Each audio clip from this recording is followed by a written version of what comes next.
অনেক দিন আগের কথা। একটি গভীর জঙ্গলের মধ্যে একটি ছোট্ট চালাক শিয়াল বাস করত।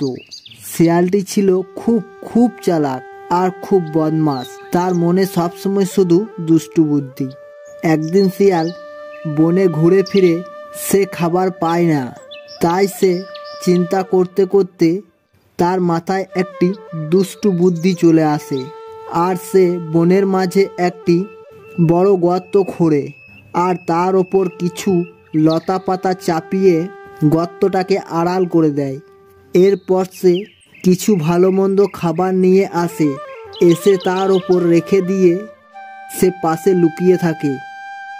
এদিকে বনের পশু পাখিরা ওই দিকে যাওয়ার সময় ওই খাবার দেখতে পেয়ে যে খেতে যায় সে ওই গর্তর মধ্যে পড়ে যায়।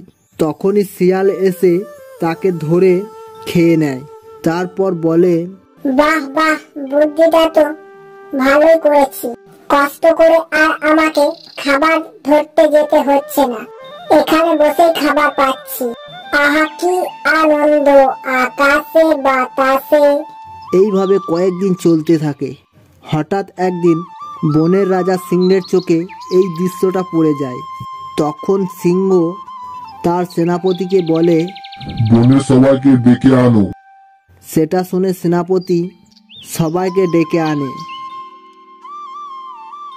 তখন মহারাজ সিংহ সবাইকে ঘটনাটা খুলে বলে। এরপর তারা শিয়ালকে শাস্তি দেবার জন্য সবাই মিলে চারিদিক থেকে শিয়ালকে ধরতে যায়। আর শিয়াল ভয়ে পালাতে যায়, অমনি সে তার খোঁড়া গর্তের মধ্যে পড়ে যায়। তখন সবাই এসে ওই গর্তটিকে মাটি দিয়ে বুঝিয়ে দেয় আর ওর মধ্যে একটি গাছ লাগিয়ে দেয়। তো বন্ধুরা, এই ভিডিওটি দ্বারা এটাই শিক্ষা পেলাম যে অন্যের ক্ষতি করা ভালো নয়। তাই অন্যের জন্য নিজের হাতে খোঁড়া গর্তে নিজেকেই পড়তে হলো।